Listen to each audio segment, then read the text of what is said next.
This is an unboxing that I've been excited to do for a while. This is an LSI Mega RAID SAS 9268i RAID controller card. So this is exciting because it is a 6 gigabit per second 8-port Sas and Sata RAID card. So what that means is you've actually got full support for either SAS or SATA drives, and either 3 gigabit per second or 6 gigabit per second. So it's one of the most flexible RAID cards out there today. Now, the difference between SAS and SATA, I've actually been asked this before. SAS are basically enterprise level drives and SATA are consumer level drives. You can run a SATA drive on a SAS interface card, but you cannot run a SAS drive on a SATA interface like what you would find built into a motherboard. So there, that is the difference.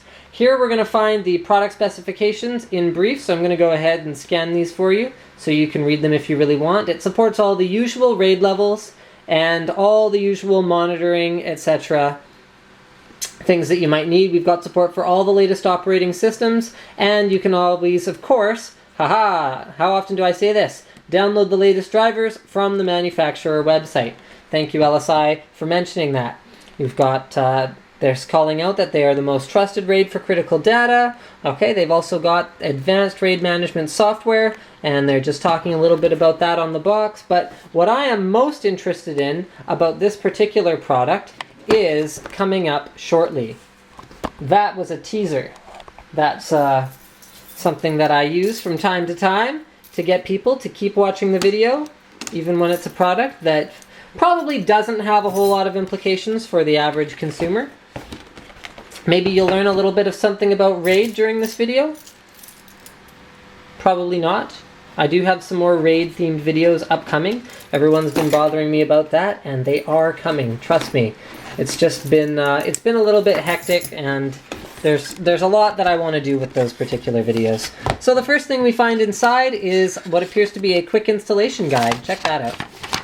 Step 1, unpack the RAID controller. Nice. Okay, step 2, prepare the computer by turning it off, unplugging the power. Step 3, review the jumpers and connectors.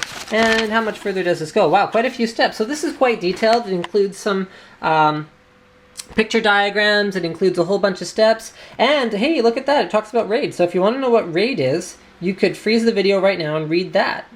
Otherwise, you can stay tuned for when I'll be doing a video shortly. All right, you've got a technical support number on the back, and there's some more RAID levels in case you were wondering about that. There we go. Okay, next we have replacing the full profile bracket with low profile brackets.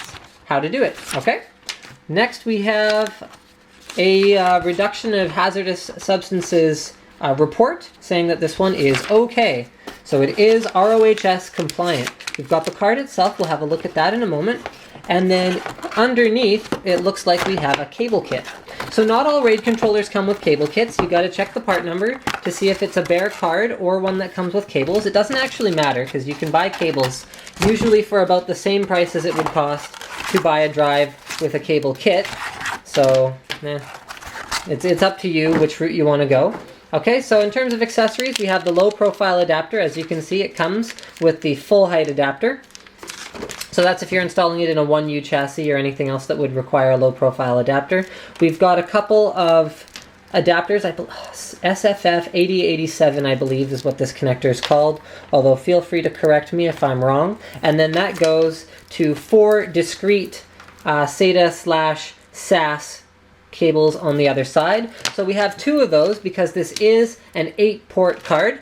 Next we have a driver's, utilities, and documentation DVD. So you might not want to throw this particular DVD away because it does have some documentation on it. Probably how to use their software and a bunch of stuff along those lines. Next we have the card itself. Here we have it. So these interfaces are actually in a rather peculiar place on this card. So they plug in right here. 1, 2.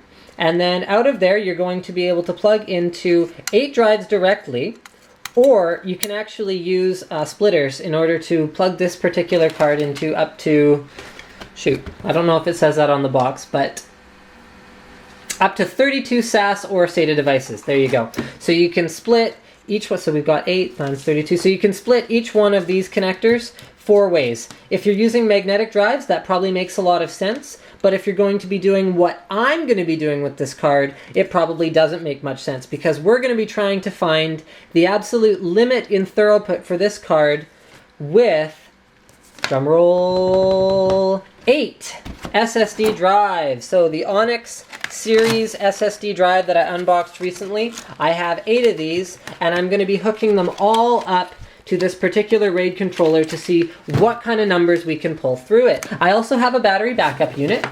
So battery backups, actually here, this is going to be a little lesson on RAID. Battery backups are extremely important because the RAID controller actually uses onboard memory, in this case 512 megs of onboard memory, so you can see those modules are here, and there are none on the back, to as a cache. So with a normal drive cache, any data that's being held in the cache, if the system is powered off, or basically if the system loses power for any reason, is potentially lost if it's waiting to be written to the drives.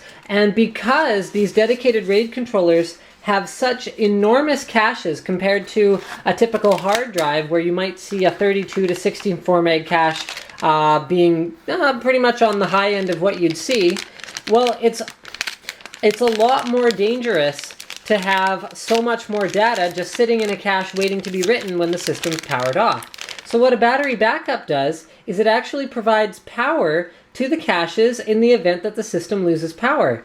And what that does is it allows the data to stay there until it can be written to the drives when the system is powered back on. This is especially important for anything that is mission critical, which is typically where you'd be looking at using something like a high-end RAID card like this. Well, thank you for checking out my unboxing and first look at the LSI Mega RAID SAS 9268i, and hopefully I will have some very cool videos for you shortly showing off the SSD capabilities of this particular card.